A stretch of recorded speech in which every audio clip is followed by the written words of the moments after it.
Welcome back, MTG Joe here. Today we are going to be looking at the weekly metagame breakdown for the standard best of one format. So we're going to look at the top performing decks on the MTG Arena ladder up to Mythic Rank for the standard best of one format. As always, we get the data from UntapGG, what you see on the screen, companion tool that runs alongside Arena's client, aggregates user win rates, gives a whole bunch of cool stats. You can track your own games played, your win rates, all those cool things. Link for Untapped is in the video description. Additionally, I will paste and timestamp all these deck lists so you can copy paste to your heart's content. We're going to start off with looking at the popularity, kind of the volume of decks being played, what you could kind of anticipate playing the most, and then we'll look at a variety of win rates for the decks themselves. So kicking things off, we have Mono Red Aggro is the most popular deck of the week. And kind of continuing the trend from last week, Mono Red, Mono Black, Boros Auras. We have an uptick in Dimir midrange at about 6%, Selesnya Rabbits at 4%, the discard version of Mono Black coming in at 4%, Rakdos Aggro, which is similar to the Mono Red Aggro deck, but more pump effects with the Fling package. And then similarly, the Mardu Aggro is basically Boros Auras with the Fling package in it. Just kind of looking at trends, we do see slight decline in Mono Red. Hovering around the same is Mono Black, as well as Boros. But like I mentioned, we see the Dimir decks kind of increasing and a bit of the Mono Black discard. So looking at the week, we had 140,000 games played between Diamond and Mythic Rank. And surprisingly, Selesnya Rabbits top deck of the week, 66%. So this deck here, I always kind of preface, this is a deck where if you're conservative on wildcards, it's going to use wildcards that only get played in this deck. Things like Phineas, Valley Quest Caller, Valley Might Caller, even the Warren War Leader are rares and mythics that only get played in this deck only. Having said that, if it's something of interest to you, it's been for the last couple of weeks putting up more consistent results. So this deck kind of goes wide and tall at the same time. Things like Hop to It makes you multiple bodies, the offspring of Paw Patch, which Paw Patch is seeing a lot more play recently in the Gruul Delirium decks, in the Gruul Prowess decks, just even Golgari to some extent, because it plays really nice into Dimir, all the targeted removal stuff. Season War Guard gets a buff. Even in Best of One, you can play the 1-drop rabbit that gains you life, the Soul Warden effect. That can also help you if you're running into issues with Mono Red. Valley Might Caller gets bigger with the number of rabbits that come into play. So this kind of scales, it has trample on its own. The Burrow Guard Mentor, just power toughness equal to number of creatures. You make a wide board, it gets really large. Lord effect with Valley Quest Caller. Phineas can put counters on things when you attack and potentially draw you cards. The Sanguine Evangelist, Honorary Rabbit. So it has Battle Cry to give a buff to your creatures when they attack, and then makes multiple bodies when it comes to play and when it dies. The War Leader is another Anthem effect or more creatures, and then the Night Errant of Eos helps you find card advantage. You have some utility lands in the village, and both the villages, and then Cavern of Souls for uncounterable. Then in Boros Auras, 60, just a shade under the top spot, 65.8. So this deck here has the mouse package, which seeing a lot play, Pioneer, Standard, Explorer, all those formats. So your mouse package here with a couple Swift Spears, and then Optimistic Scavenger. Scavenger, you're playing a bunch of auras in this deck, which are enchantments, so you get to redistribute counters onto your various creatures. Putting a, like targeting one of the mice, Emberheart Challenger or Heartfire Hero with this ability does trigger Valiant as well, so you kind of get double up the bonus there. Sheltered by Ghost is removal, Lifelink Ward.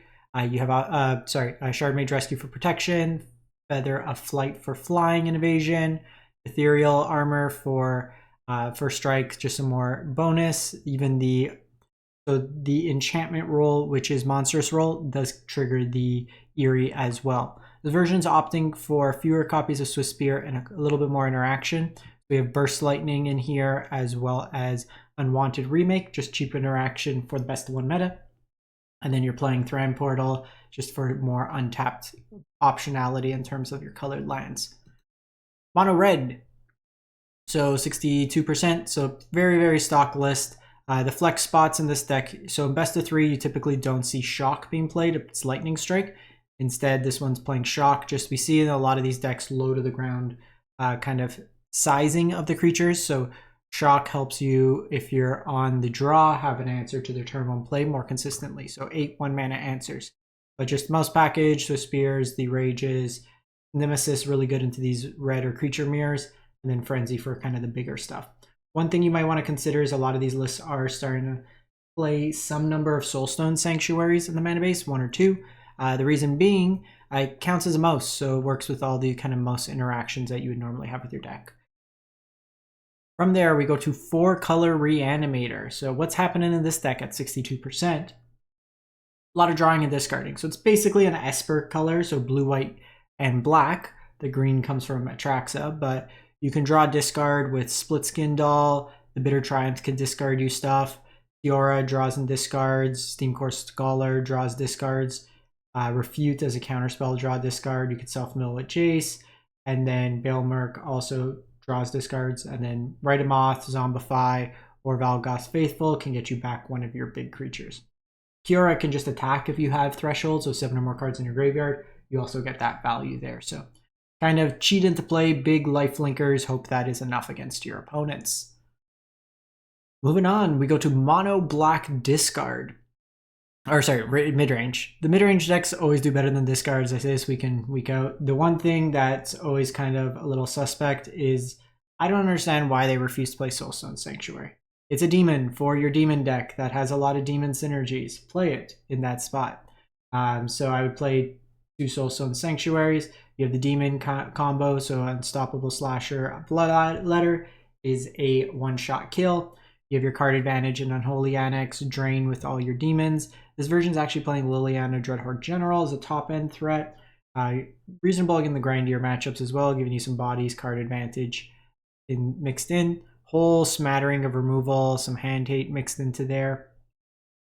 I wouldn't hate a 25th line, to be honest. If you're playing 4 drops, Liliana on the top end, 25th line could be reasonable as well in this list.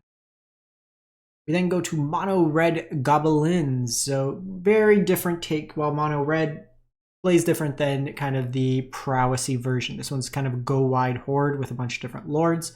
So Rudvelt Horde Master. That is a mouthful. Lord for your creatures, and then whenever a goblin dies, you get to exile top card of your library. If it's a goblin, you get to play it. So card advantage there.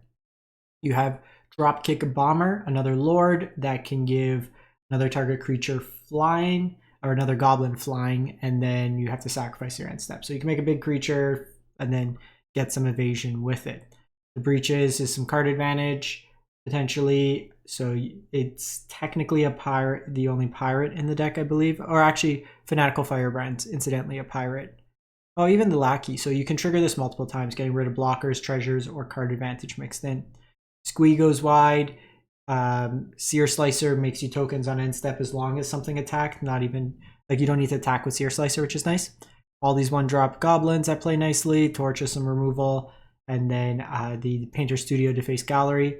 Anthem effect for your creatures. And then some card advantage as well. Cavern for Uncounterable. So Stone as another creature land. Dimir mid-range, Dimir Bounce. This one's probably more akin to. So you have the bounce package. This town ain't big enough. Storm Chaser's Talent. Nowhere to run, as well as Fear of Isolation. Just really taking advantage of casting and rebuying spells over and over again. You have Hopeless Nightmare in here that can be picked up and then just kind of eat away your opponent's hand, drain them of life. You could cheat out Kaido a bunch of different ways, ninja it out, tap down your opponent's stuff. Just Kaido on the play on turn 3s could be just a runaway threat. Enduring Curiosity for card advantage mixed in, and then your Soulstone Restless in the mana base. You can keep buying back like this town with the Storm Chasers. This town bounces Storm Chasers back to hand and kind of lock them out that way there. Simic Tempo, Simic Horror, Simic Beanstalk. So you have the same engine, this town, and Storm Chasers, but this deck is looking to put cards into your graveyard that are very cheap. So Analyze Paul and Bushwhack lets you play fewer number of lands, fills your graveyard, similar with Seed of Hope. You have 5 bounce effects here for your creatures, your opponents, whatever you want to do. Unsummon technically only hits your own creatures.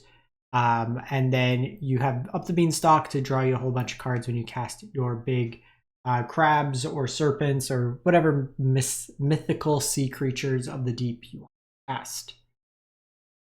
And then lastly, from the latter side, we'll have 2 decks that we're going to cover from recent Mythics.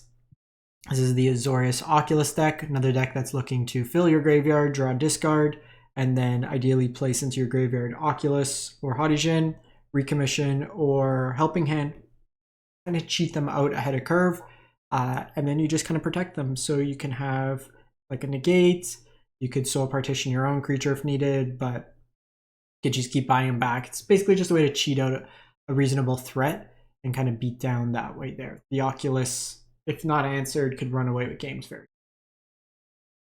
Then this deck here is from Iron Man 4.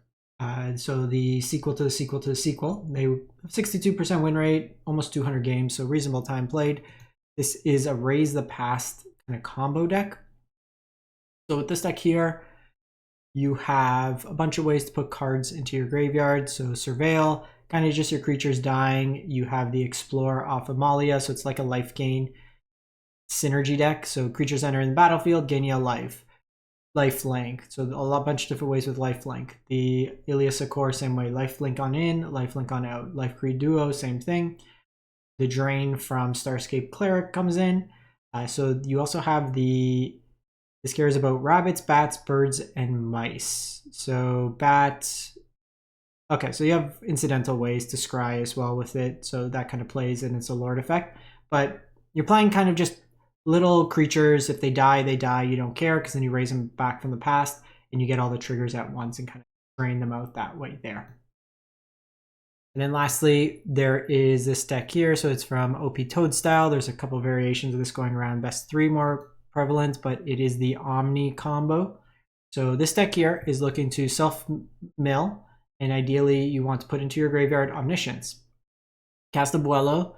Abuelo will get the Omniscience out of your graveyard into play. It does become a creature, so if you have a second Omniscience, you can put it into play. Just kind of protect your creature because they could have answers for it that way. Like they can kill the creature Omniscience. But what you do is there's a couple different ways you can win once you get that in play. It all revolves around Invasion of Arcavios. So you need 1 copy of this in your hand or draw into it through various ways. You also have incidental counters so you can protect your creature once Omniscience. But the invasion goes into your sideboard. It gets Beseech the Mirror.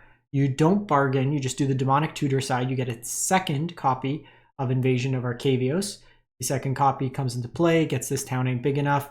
You bounce back the 2 invasions, recast an invasion, get back this town ain't big enough, cast the second invasion, go get Breach the Multiverse or Heroic Reinforcements if you want to attack in that way. And then basically you could just infinitely cast these cards. So you just keep casting Breach the Multiverse, this town ain't big enough, buying back both copies, and then getting back these 2 cards from your graveyard, doing it over and over again. You'll Breach the Multiverse and mill out your opponent that way. That's it for the week. Let me know what you've been playing, what you've been liking, and if you do enjoy this type of content, make sure to like, comment, and subscribe. Thanks for watching. Have a great one. Stay safe out there.